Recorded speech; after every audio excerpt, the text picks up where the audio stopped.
Good morning guys! Ngayon pong umaga, magluluto tayo ng ginataang hito.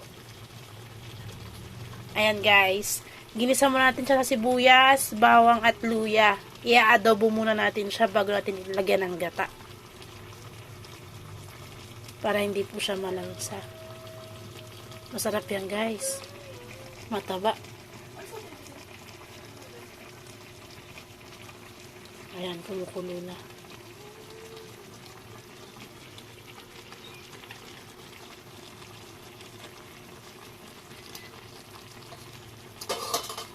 Ayan guys, lagyan natin ng siling labuyo.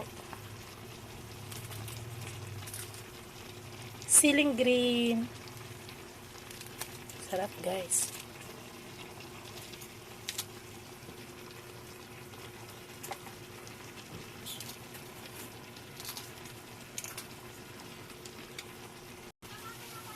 Lagyan natin yung purong gata guys.